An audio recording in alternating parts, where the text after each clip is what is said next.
Aux conséquences des principes maçonniques et simplement les conséquences sur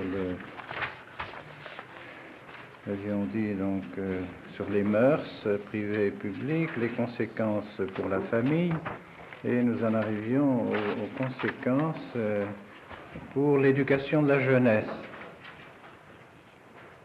La secte, dit le pape, concentre aussi toutes ses énergies et tous ses efforts pour s'emparer de l'éducation de la jeunesse.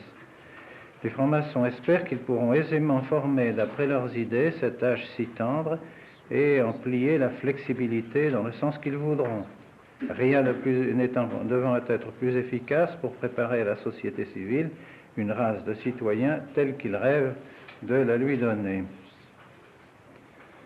C'est pour cela que dans l'éducation et dans l'instruction des enfants, ils ne veulent tolérer les ministres de l'Église ni comme surveillants, ni comme professeurs. Donc la laïcité de l'enseignement. Déjà dans plusieurs pays, ils ont réussi à faire confier exclusivement à des laïcs l'éducation de la jeunesse, aussi bien qu'à proscrire totalement de l'enseignement de la morale les grands et saints devoirs qui unissent l'homme à Dieu. Donc c'est un des objectifs de la maçonnerie, faire pénétrer la laïcité dans les écoles.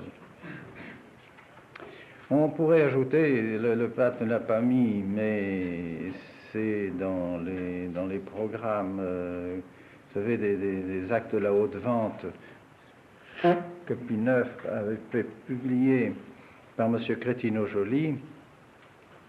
Dans les actes de la haute vente, les francs-maçons disent entrer dans les écoles, influencer la jeunesse, et ensuite pénétrer dans les séminaires, dans les couvents, dans les sacristies, partout, infiltrez-vous, et un jour nous préparerons donc l'Église, à l'Église les chefs que nous désirons leur donner. Parce que, évidemment, c'est en partant de la base, des séminaires sortent les prêtres, des prêtres viennent des évêques le pape, et ainsi de suite. Donc il prévoyait cette ascension à l'intérieur de l'Église. Puis, autre conséquence, la dernière conséquence dont il parle, c'est les dogmes de la science politique. Et le premier dogme, la base qu'ils mettent à la science politique, les hommes sont égaux en droit, tous et à tous les points de vue sont d'égales conditions. Le principe de l'égalité est évidemment une chose très, très importante qui a des conséquences très très graves dans la société. C'est par cette égalité, c'est sur cette égalité qu'ils fondent la démocratie. Leur conception de la démocratie, à eux, n'est-ce pas? L'égalité, tous les hommes étant égaux, aucun d'entre eux n'a le droit de commander à l'autre. Je dirais, l'Église dit la même chose, et c'est ce qui fait précisément la difficulté de discuter avec ces gens-là et de bien voir là où est l'erreur, là où est la vérité. Parce que l'Église dit aussi, aucun homme n'a le droit de commander à un autre en soi, étant par sa nature. Si le Père a le droit de commander à son Fils, c'est qu'il participe à l'autorité de Dieu. Mais c'est pas par lui-même, c'est pas parce qu'il s'appelle Monsieur un tel qu'il a le droit de commander à son Fils, c'est parce qu'il est le Père de son Fils, et par conséquent, il a l'autorité, mais cette autorité ne lui vient pas de lui-même, elle lui vient de Dieu, par la nature que le bon Dieu a fait, qu'il est devenu Père, c'est le bon Dieu qui donne cette paternité. Et on peut dire toute autorité et paternité. D'ailleurs, le mot lui-même l'indique. Auctoritas, ça vient de auctor, l'auteur. L'auteur, le père, c'est la même chose en définitive. Donc l'autorité signifie précisément la paternité. Alors quand on parle de l'autorité, vous faites du paternalisme. Alors on a tout dit, quand on a dit ça, alors c'est fini, vous faites du paternalisme. Oui, du paternalisme, qu'est-ce que vous voulez? L'autorité, ça veut dire père. Ça veut dire père, auteur. Donc l'autorité nous vient en effet de la paternité. Et Dieu est le Père, et puis tous ceux qui ont une autorité participent à la paternité de Dieu. Ben oui, sûr, c'est du paternalisme. Alors, Vous voyez donc que c'est pas, le père n'a pas son autorité en tant qu'homme, en tant que personne privée, mais en tant que sa fonction, la fonction paternelle de la fonction, et toutes les autorités, c'est la même chose. Et en ce sens, c'est vrai qu'il y a une certaine égalité, il y a une égalité devant Dieu, bien sûr nous sommes tous égaux devant Dieu. Mais il est aussi vrai que justement par les fonctions et par les dons que le bon Dieu donne à chacun d'entre nous, nous sommes tout à fait inégaux. Et le bon Dieu l'a voulu pour la constitution de la société. D'abord la société familiale, c'est clair, inégalité. Le fils, il n'est pas l'égal du père, qu'est-ce que vous voulez faire? Il n'y a rien à faire, c'est dans la nature des choses. Et ensuite, la société civile n'est qu'une extension de la société familiale et dans la nature des choses aussi. Donc les sujets ne sont pas égaux à celui qui commande dans la société. Alors tout pouvoir est dans le peuple libre. Parce qu'il y a l'égalité, donc personne n'a le droit de commander, alors tous doivent commander à tous, puisque personne n'est au-dessus de l'autre. Alors, d'où le principe de la démocratie. Il ne peut pas y en avoir un qui commande un autre. Donc il n'y a personne qui a une fonction naturelle qui lui permette de commander un autre, ou une fonction qui lui est donnée par une délégation, on dirait, mais légitime, mais l'autorité ne venant pas de la masse ou de ceux qui désignent. Ceux qui désignent ne font que désigner, et l'autorité ne vient pas d'eux, l'autorité vient de Dieu. Donc ceux qui exercent le commandement n'en sont les détenteurs que par le mandat ou la concession du peuple, de telle sorte que si la volonté populaire change, il faut dépouiller de leur autorité les chefs d'État, même malgré eux. Parce que l'autorité est dans le peuple, elle n'est pas dans les chefs. La source de tous les droits, de toutes les fonctions civiles réside soit dans la multitude, soit dans le pouvoir qui régit l'État, mais quand il a été constitué d'après les nouveaux principes. Alors c'est le vice de cette démocratie et de toutes les démocraties qui sont issues de ces principes maçonniques et qui sont pratiquement toutes les démocraties modernes, c'est que le pouvoir réside dans le peuple. Ça, c'est absolument contraire à la nature, absolument contraire à ce que le bon Dieu a fait lui-même. Par contre, le pape Pie XII avait fait une lettre sur la démocratie, je crois en 1944, si je me souviens bien, le Pie XII, à la fin de la guerre. Une très belle lettre montrant ce que pouvait être une vraie démocratie. Une démocratie qui n'est pas fondée sur de faux principes. Une vraie démocratie qui serait une démocratie qui serait organique en quelque sorte, parce qu'elle partirait de groupes qui ont une unité naturelle, par exemple le village, par exemple la profession, enfin des groupes de ce genre-là, qui donc ont une possibilité de désigner celui qui sera le support de l'autorité. Dans un village, c'est assez légitime que ce soit les gens du village qui désignent le maire. Mais il ne faut pas que ce soit qu'ils croient que l'autorité est en eux. Ils peuvent le désigner, puis ensuite, quand il a sa fonction, il reçoit son autorité de Dieu, il participe à l'autorité de Dieu, et il n'a pas à être déposé par la volonté du peuple du jour au lendemain, comme le voudraient des factions. Alors c'est là que commencent à intervenir les partis, les factions, les pressions, ainsi de suite, enfin pour créer une petite révolution, puis destituer quelqu'un qui ça peut arriver lorsque quelqu'un ne remplit pas bien sa fonction, mais alors c'est à l'autorité supérieure en principe à intervenir. C'est le radio-message de Noël 1944. Il paraît qu'en Italie, dans plusieurs diocèses du Nord, ce message a été falsifié sur tous les journaux diocésains, dans la diocèse d'Udine, plusieurs diocèses, en adjoignant 80 mots au texte officiel du Saint-Siège, dans lequel on faisait plaidoyer au pape Pie XII la cause de la démocratie moderne. Il y a eu Alors, bien sûr que ça n'a pas dû leur plaire parce que, comme ils veulent accaparer le mot démocratie pour eux, si on fait la distinction entre la mauvaise démocratie et celle qui est acceptable, ça leur va pas, bien sûr. Ça, c'est sûr que c'est dangereux pour eux. célèbre de politique americana, c'est la Súmula Sociale de Fanfani, qui reproduit ce message falsifié. Alors il faut prendre garde au texte. Alors, je suppose qu'il avait été falsifié partout quand même. Enfin, il a été falsifié peut-être dans certaines semaines dans religieuses. Dans le diocèse du Nord. Plusieurs diocèses du Nord. C'est bien possible. Comme c'était par radio, c'était pendant la guerre, alors on s'excusait en disant qu'on avait sténographié le message, et alors vous savez, au moins, c'était pas laïque de démontrer s'il était faux ou pas.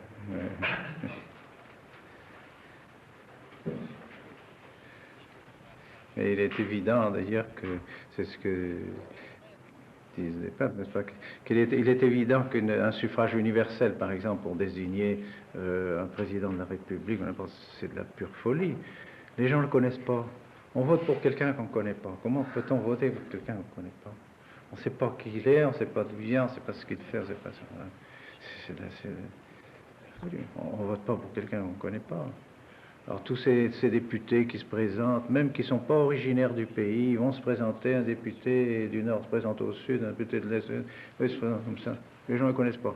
Alors seulement on vote sur la pression d'un parti, il fait partie de tel, il est un socialiste, c'est un PSU, c'est un communiste, alors on vote comme ça, sans savoir pour qui on vote, sans savoir, c'est la pure folie. En outre, alors, après, donc en plus du principe de cette égalité qui fonde cette fausse démocratie, la fausse démocratie, en outre, l'État doit être athée. Ça, c'est encore un principe maçonnique, politique. L'État doit être athée. Et ça, alors, je dirais que c'est beaucoup plus courant et beaucoup plus diffus, même parmi les catholiques. Ça déborde, les formations ont réussi, je dirais presque à convaincre une quantité énorme de catholiques que l'État doit être athée, l'État doit être neutre, il ne doit pas avoir de religion, l'État doit être sans religion. Il ne trouve en effet dans les diverses formes religieuses aucune raison de préférer l'une à l'autre, donc toutes doivent être mises sur un pied d'égalité. C'est ce qu'on appelle le droit commun. Ah ouais. Le droit commun. C'est-à-dire toutes les religions sur le même pied. Or, si on étudie bien le droit commun, étant donné qu'on met la vérité et l'erreur sur le même pied, eh bien, si donc, par le fait même, je veux dire, on rabaisse la vérité au niveau de l'erreur, et l'erreur finit par détruire la vérité, par le fait même, détruire la vérité. On ne peut pas mettre l'erreur et la vérité sur le même pied. C'est pas possible, ça. C'est contraire, absolument. C'est des choses qui sont absolument contraires. On a toujours vu, là où justement où les États ont voulu mettre le droit commun, petit à petit, la religion catholique devenait toujours un peu plus sacrifiée, un peu plus persécutée, tout doucement, lentement. Il a fallu quelquefois un siècle, quelquefois 2 siècles, parce qu'il y avait des traditions qui étaient là, qu'on ne pouvait pas détruire tout de suite. Mais petit à petit, la religion catholique est toujours encerclée, parce qu'elle, par son principe elle-même, elle doit se dire la seule vérité. Elle doit se dire la seule vraie religion. On sait par le fait même qu'elle se dit dans un État, c'est nous qui sommes la seule vraie religion. Forcément. Donc les autres sont fausses. Alors nécessairement arrive ce choc entre les fausses religions et la religion vraie. Et évidemment, les gouvernements maçonniques, les gouvernements prennent toujours parti pour l'erreur, contre la vérité, donc contre l'Église catholique. C'est fatal. Alors on a vanté, par exemple, pour les États-Unis, on a vanté, on dit, mais voyez, dans les États-Unis, la liberté qu'il y a, le droit commun, toutes les religions sont la même chose, et ça marche très bien, il n'y a pas de problème, il n'y a pas de problème. Il n'y a pas de problème, mais vous voyez maintenant, on voit le résultat de cette politique. Ça a mis un siècle, ça a mis 2 siècles à finir par sortir. Et maintenant, on voit combien la religion catholique elle-même a été infestée de cet esprit de liberté, de toutes les religions sont les mêmes, sur le même pied, etc. C'est un véritable libéralisme qui s'est diffusé dans les États-Unis, et le manque de force qu'a la religion catholique, à la moindre difficulté, comme celle qu'il y a ici après le Concile, la religion croule. Nulle part, plus qu'aux États-Unis, il y a eu des religieuses qui se sont mariées, par exemple. Un nombre incroyable de religieuses qui ont abandonné, qui se sont mariées. Incroyable. Le nombre de jésuites qui se sont mariés aux États-Unis, le nombre de religieux qui se sont mariés, incroyable. Incroyable. On ne veut pas. La vérité, c'est la vérité, où on y croit et on la défend, où on n'y croit pas et on dit, toutes les religions, c'est la même chose. Vous laissez la liberté, toute la religion. Autre chose est la tolérance. Nous verrons ça dans les différentes encycliques des papes. Autre chose est la tolérance, n'est-ce pas, de l'erreur pour un bien supérieur, pour ne pas être en guerre civile constamment, par exemple, bien sûr. On tolère l'erreur. Mais autre chose est de dire que les religions sont sur le même pied. On tolère l'erreur parce qu'il faut garder la paix, le bien de la paix est supérieur à celui de l'extension de la vérité immédiate, mais que les États catholiques, par exemple, prenons l'Espagne, par exemple, qu'elle tolère certains groupes protestants parce qu'elle ne peut pas les poursuivre constamment, mais qu'elle essaye de limiter, elle devrait essayer de limiter le scandale, parce que c'est un scandale, et puis la diffusion des idées protestantes, de telle manière que les gens, le pays qui est foncièrement catholique, qui est à 95% catholique, eh bien, garde sa foi catholique, et ne soit pas entamée tout doucement par les protestants. Le jour où on laisse l'erreur libre, complètement libre, de faire toute sa diffusion qu'elle veut, d'avoir ses journaux, ses moyens de diffusion, les masses médias, tout, enfin de se servir de tout, comme l'erreur est malheureusement toujours soutenue par beaucoup plus d'argent que la vérité, eh bien, ils arrivent à inonder le pays de leurs idées, de leurs radios, de leurs livres, et le mal se fait, la foi s'en va, la foi catholique est attaquée. Voilà, alors donc voilà les doctrines de la maçonnerie. Or, que ces doctrines soient professées par les francs-maçons et que tel soit pour eux l'idéal d'après lequel ils entendent constituer les sociétés, cela est presque trop évident pour avoir besoin d'être prouvé. Il y a déjà longtemps qu'ils travaillent ouvertement à réaliser cela et en employant toutes leurs forces et toutes leurs ressources.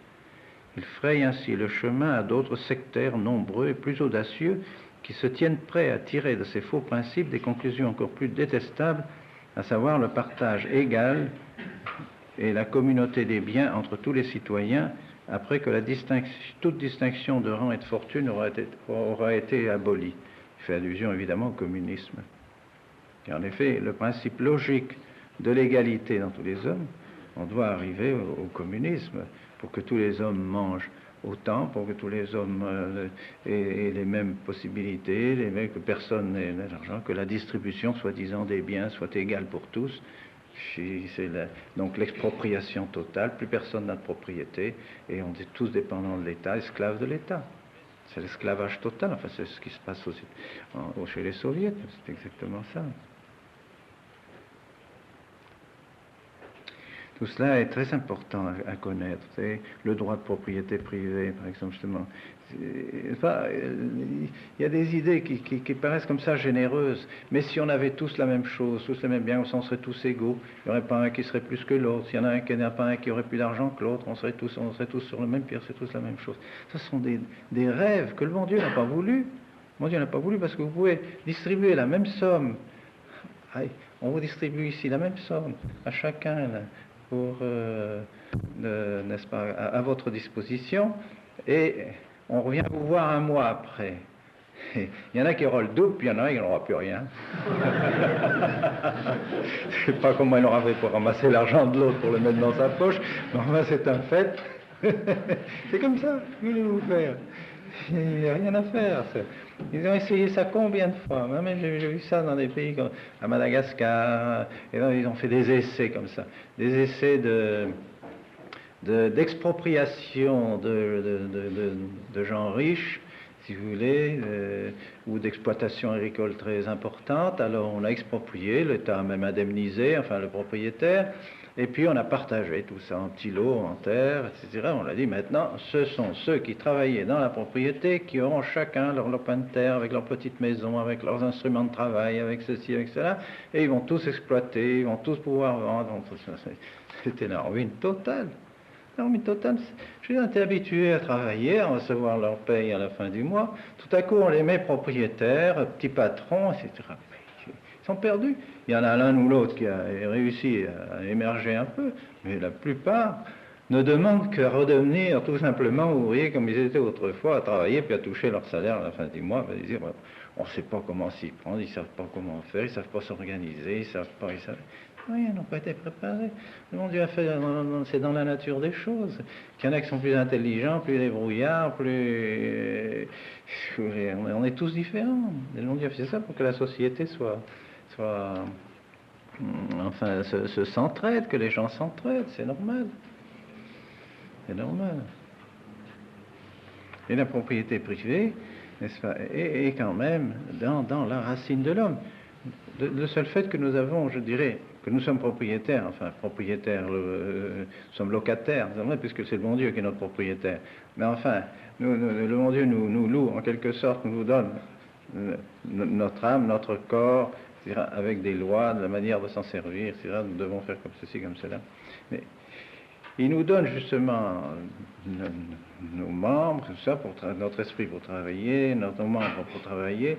Nous sommes propriétaires. C'est normal que le fruit de notre travail soit à nous, qui nous appartient. C'est comme le prolongement de notre personne, le prolongement de notre corps. Donc c'est normal que celui qui travaille ait vraiment un fruit de son travail, qu'il soit vraiment propriétaire de son travail, qu'il en fasse ce qu'il veut. C'est justement ce qui conditionne sa liberté, une certaine liberté. Dans la mesure où on nous dit, ah non, il n'y a aucun fruit de votre travail qui vous revient, on partage ça entre tout le monde, ça ne vous revient pas. Et puis après, non seulement on vous prend le fruit de votre travail, mais on vous prend les moyens de votre travail, c'est-à-dire encore les membres. Vous ferez ceci, vous travaillerez comme ça, vous ferez ceci, vous ferez cela. Et puis ensuite, on vous prend même l'esprit. Même on vous conditionne votre esprit. Vous penserez comme ça, vous aurez comme idée ceci, cela. Ça, c'est le Parti communiste qui impose la manière de penser. Si jamais on a le malheur de savoir que vous n'êtes pas dans la même ligne que le parti, et que vous pensez que le parti, camp de concentration, puis on vous lave le cerveau, etc., vous êtes digne de la mort. C'est effrayant, cette expropriation. Jusqu'où va l'expropriation?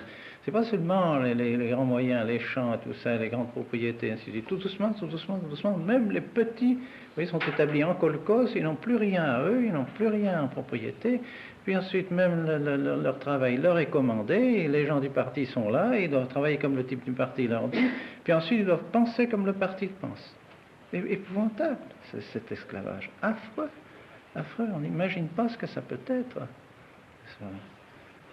Et non, ils ne veulent pas vous tuer, Non, il faut vous réduire à l'esclavage, il faut vous réduire, ils ont besoin de votre travail, etc. Donc il ne faut pas les tuer, il faut les faire manger, il faut les nourrir, mais il faut qu'ils pensent comme le parti, qu'ils agissent comme le parti, qu'ils fassent comme le parti, tout ça. Effrayant. Alors tout est dans la main du parti, toutes les sociétés sportives, les sociétés culturelles, tous les magasins, toutes les industries, tout est soumis au parti. Il y a toujours des gens du parti qui sont là, qui veillent à tout, n'est-ce pas? C'est épouvantable. Cette expropriation. Alors c'est un mythe de dire qu'on va partager la fortune entre tout le monde. C'est un mythe, c'est de l'esclavage. Qu'on ne laisse pas non plus, bien sûr, on a tout aboli, n'est-ce pas, après la Révolution, on a tout aboli, toutes les corporations, tout ce qui protégeait le travail, tout ce qui pouvait protéger les ouvriers, il y avait toutes ces associations professionnelles qui protégeaient à la fois le corps de métier et qui protégeaient les gens du métier aussi. Tout ça a été très bien étudié, tout à fait selon les droits naturels, selon le droit naturel. Ils ont tout brisé cela. Alors forcément, les ouvriers sont trouvés esclaves de ceux qui avaient de l'argent et qui essayaient de les exploiter le plus possible pour gagner le plus d'argent possible. Mais ça, c'est pas l'Église qui a voulu ça. L'Église n'a jamais voulu travailler comme ça. Alors après, on a dit l'Église a abandonné les ouvriers. L'Église n'a jamais abandonné les ouvriers. Puis c'est la Révolution qui a tout détruit. Et l'ouvrier s'est trouvé seul devant des patrons qui ne cherchaient qu'à avoir de l'argent, et puis c'est tout, sans être défendu par toute leur corporation, par tout qu'ils avaient. Puis ça a été la concurrence effrénée, ce capitalisme effréné, pour gagner toujours de l'argent, pour manger le voisin, pour détruire le voisin, pour en avoir toujours davantage, puis les pays entre eux, et ainsi de suite. C'est la jungle, absolument, la jungle, n'est-ce pas, avec les banques, que sais-je, maintenant. C'est inimaginable. Mais ça, c'est pas du tout ce que le bon Dieu a voulu. Donc il y a un mal aussi dans cette exploitation du libéralisme économique. C'est le libéralisme économique qui est une plaie aussi, dans laquelle nous vivons actuellement. Et tout cela, évidemment, les papes en ont parlé, ils l'ont dit, mais il faut bien reconnaître que ce sont ceux qui détiennent en main tous ces principes du libéralisme, qui sont les francs-maçons, qui ont fini par s'infiltrer partout, par tout commander, la politique, l'économie, toutes les relations entre les États, les relations internationales, ce sont eux qui commandent tout. Alors ensuite, le pape passe à la critique de ces principes des francs-maçons. Comment ces principes sont à ce point en désaccord. Il montre comment ces principes sont en désaccord, en complet désaccord avec la raison. Leurs dogmes principaux sont en si complet et si manifeste désaccord avec la raison qu'il ne peut s'imaginer rien de plus pervers. Rien de plus pervers.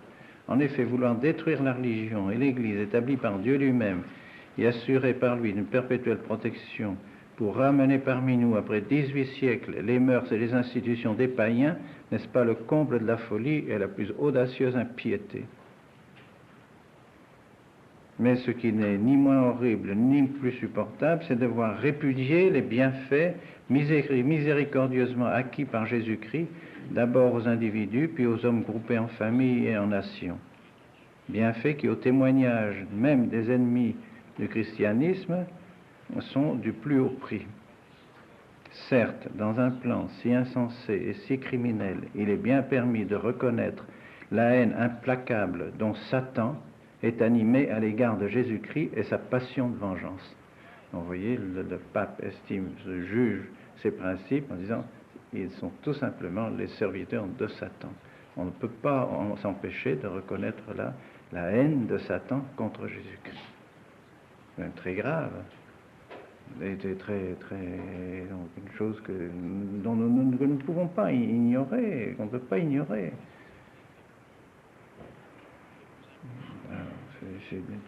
Quand un pape dit cela, il y a en définitive pas tellement longtemps, c'est tout de même récent que le pape a dit ces choses-là, et que maintenant on pense que l'on admet la maçonnerie et que pratiquement on permet aux laïcs de faire partie de la maçonnerie, dont le but est de détruire l'Église catholique et de la haine de Jésus-Christ, c'est inimaginable. Alors ils détruisent les fondements principaux de la justice et de l'honnêteté. Par là, ils se font les auxiliaires de ceux qui voudraient qu'à l'instar de l'animal, l'homme n'eût d'autres règles d'action que ses désirs. Ce dessein ne va rien moins qu'à déshonorer le genre humain et à le précipiter ignominieusement à sa perte. Le mal s'augmente de tous les périls qui menacent la société domestique et la société civile.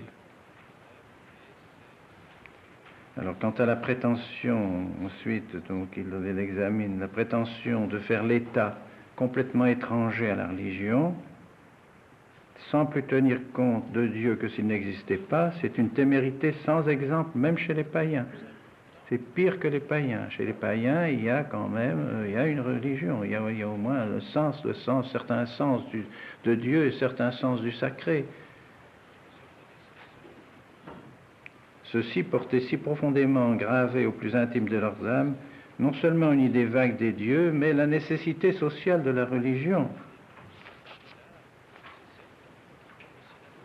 De là, il résulte qu'avec la dernière évidence, que ceux qui veulent briser toute relation entre la société civile et les devoirs de la religion ne commettent pas seulement une injustice, mais par leur conduite prouvent leur ignorance et leur ineptie. Car c'est par la volonté de Dieu que les hommes naissent pour être réunis et pour vivre en société. L'autorité est le lien nécessaire au maintien de la société civile. Alors ensuite, il réfute l'égalité, ce principe de l'égalité. Alors il dit, bien sûr, devant Dieu, si l'on regarde les devoirs et les droits que les hommes ont vis-à-vis de Dieu, il n'est pas douteux qu'ils soient tous égaux. Mais comme ils n'ont pas tous les mêmes ressources d'intelligence et qu'ils diffèrent les uns des autres, soit par les facultés de l'esprit, soit par les énergies physiques, comme il existe entre 1000 distinctions de mœurs, de goûts, de caractère, rien ne répugne tant à la raison que de prétendre les ramener tous à la même mesure et d'introduire dans les instructions de la vie civile une égalité rigoureuse et mathématique. De même, en effet, que la parfaite constitution du corps humain résulte de l'union et de l'assemblage des membres qui n'ont ni les mêmes forces ni les mêmes fonctions, mais dont l'heureuse association et le concours harmonieux donnent à tout l'organisme sa beauté plastique, sa force, son aptitude à rendre les services nécessaires même au sein de la société humaine. De même, au sein de la société humaine se trouve une variété presque infinie de parties dissemblables. Si elles étaient toutes égales entre elles et libres, chacune pour son compte d'agir à sa guise, rien ne serait plus difforme qu'une telle société. Si au contraire, par une sage hiérarchie des mérites, des goûts, des aptitudes, chacune d'elles concourt au bien général, vous voyez se dresser devant vous l'image d'une société bien ordonnée et conforme à la nature. C'est incroyable qu'on puisse arriver à convaincre, je dirais presque, on peut presque dire 90% des gens, même des gens intelligents, que l'égalité doit être à la base de tout, que tout le monde est la même nature, que tout le monde doit être égal, et donc que la démocratie est normale, que personne ne peut commander aux uns aux autres, que l'autorité est dans le peuple, et tout ça. Des idées qui en sont venues incroyables, des idées tellement contraires à la nature, tellement contraires à ce que le bon Dieu a fait, tout ce qui se trouve dans la nature, invraisemblable. Que d'essais ont été faits comme ça, c'est généreux, des ménages quelquefois. Je pense que tous les 10 ans, il y a des essais comme ça, des ménages chrétiens, vous savez, mais alors tout à fait imbus de ces principes, n'est-ce pas, d'égalité, de choses, qui se réunissent, qui mettent tous leurs biens en commun. Il y en a eu comme ça, qui se sont regroupés dans, je sais pas en Savoie, en Haute-Savoie, je ne sais plus, tout de suite après la guerre. On a parlé de ça dans les journaux, voilà. On montrait ça comme un exemple de détachement, de charité, enfin, ces gens qui se réunissent, qui mettent tous leurs biens en commun, et puis qui travaillent, chacun travaille, et puis tout le fruit du travail est mis en commun aussi, et ils vivent dans une communauté. Enfin, c'est presque le paradis. Ça dure 3-4 mois, puis c'est terminé, on n'en parle plus. C'est fatal, il y en a un qui travaille plus, il y en a un qui travaille moins, il y en a qui ne sait pas travailler, il y en a qui travaille intelligemment, l'autre ne travaille pas intelligemment, etc. Ils commencent à se disputer, puis ça commence par les femmes surtout. Puis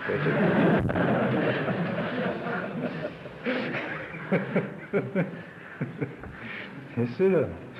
L'une est jalouse de celui-ci, l'autre est jalouse de celui-là, et bien sûr, s'il a dit ça, mais là, c'est terminé. De l'utopie.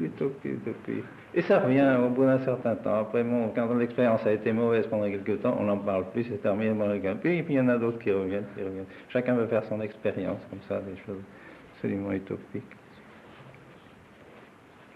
Et c'est terrible quand on va appliquer ça à une société. Ça va bien que quelques personnes font comme ça un essai puis que ça croule, mais quand c'est la société elle-même qu'on veut organiser comme ça, c'est toute la société qui croule.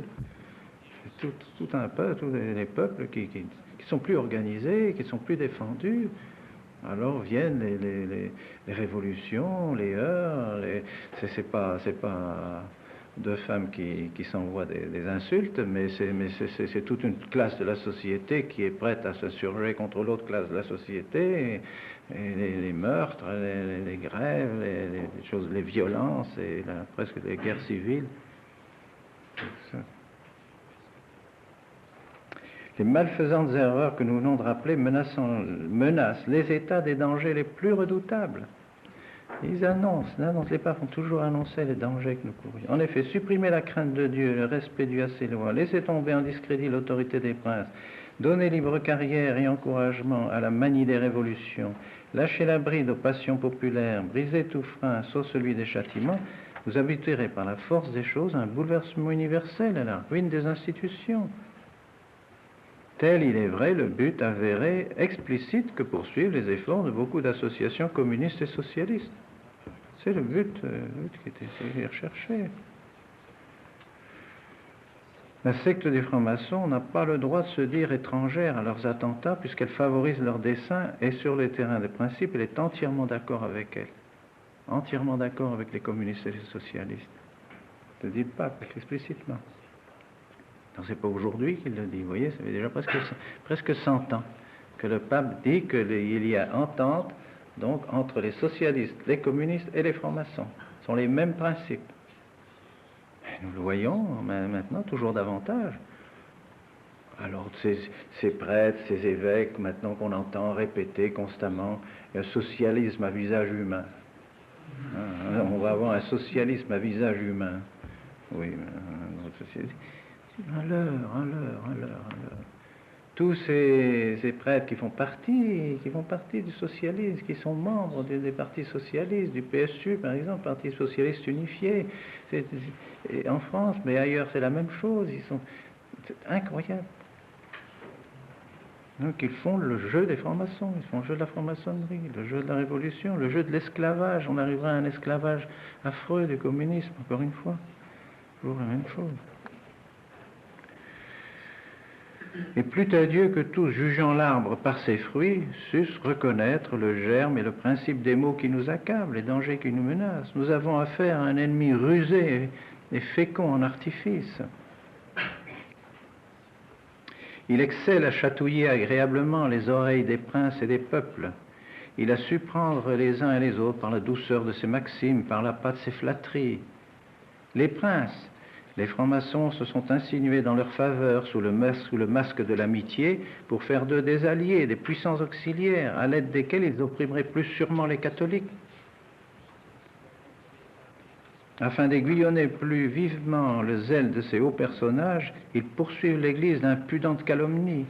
C'est ainsi qu'ils l'accusent d'être jalouse des puissances de la puissance des souverains et de leur contester leurs droits. Assurés par cette politique de l'impunité de leur audace, ils ont commencé à jouir d'un grand crédit sur les gouvernements. Les peuples, ils se jouent d'eux en les flattant par des procédés semblables. Ils ont toujours à la bouche les mots de liberté, de prospérité publique. À les en croire, c'est l'Église, ce sont les souverains qui font toujours obstacle à ce que les masses fussent arrachées à la servitude injuste et délivrées de la misère. Ils ont séduit le peuple par ce langage fallacieux, en excitant en lui la soif des changements. Ils l'ont lancé à l'assaut des deux puissances ecclésiastiques et civiles. C'est extraordinaire, c'est extraordinaire. C'est prophétique, tout ça. C'est vraiment l'Esprit Saint qui parle par la bouche de ces papes, c'est évident, c'est clair. Et il dit bien, plût à Dieu que tous jugent l'arbre à ses fruits, ben les fruits ils sont là, les fruits viennent toujours de plus mauvais, toujours de plus amers, toujours plus dangereux, et ils continuent toujours. Et ces libéraux sont inconvertissables, et ils continuent dans ces principes, et ils font le jeu de la franc-maçonnerie. Et maintenant, c'est jusqu'aux plus hautes instances de l'Église, ce sont les évêques, publiquement, qui font le jeu de la franc-maçonnerie, publiquement, ils s'en cachent plus maintenant. Ils sont pour les socialistes, ils sont pour le socialisme. Tout juste, ils ne sont pas pour le communisme.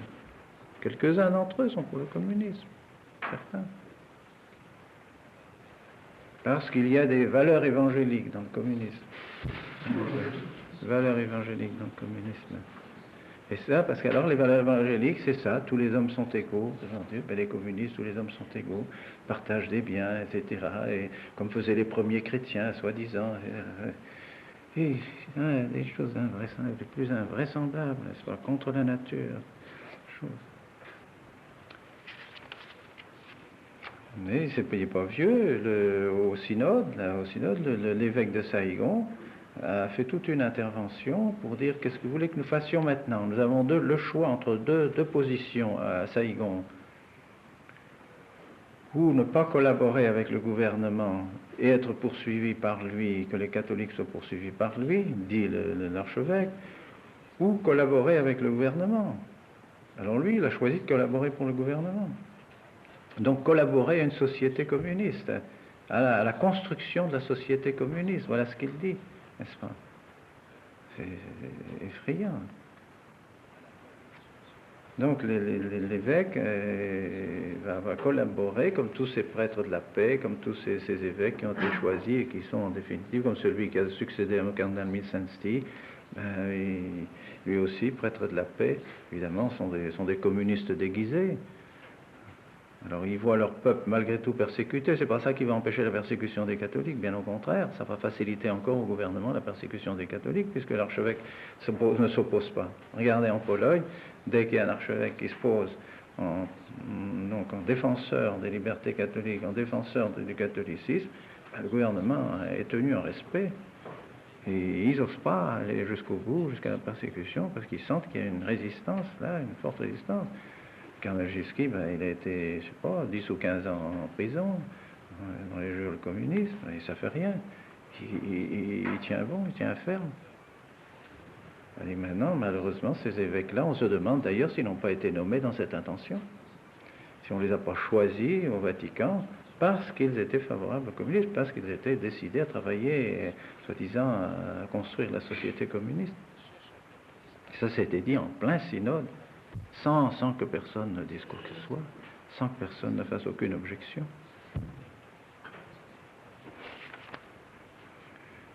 Bien loin d'être devenu plus heureux, le peuple accablé par une oppression et une misère croissante se voit encore dépouillé des consolations qu'il eût pu trouver avec tant de facilité et d'abondance dans les croyances et les pratiques de la religion chrétienne. Alors, quant à l'Église, bien sûr, ça, ils ne peuvent pas s'empêcher que de la poursuivre. L'Église, dit le pape, au contraire, amie de la paix, c'est elle qui entretient la concorde. Attentive à procurer le bien des mortels, elle ne se lasse pas de rappeler qu'il faut toujours tempérer la justice par la clémence, le commandement par l'équité, les lois par la modération, que le droit de chacun est inviolable, que c'est un devoir de travailler au maintien de l'ordre, de la tranquillité générale, de venir en aide dans toute la mesure du possible par la charité privée et publique aux souffrances des malheureux. Mais pour employer fort à propos les paroles de saint Augustin, il croit ou il cherche à faire croire que la doctrine chrétienne est incompatible avec le bien de l'État parce qu'ils veulent fonder l'État non sur la solidité des vertus mais sur l'impunité des vices. Alors maintenant, les remèdes. Quels sont les remèdes à ça? Quoi qu'il puisse en advenir, notre devoir est de nous appliquer à trouver des remèdes. Il importe donc souverainement de faire d'elle le point central de la résistance contre l'ennemi commun.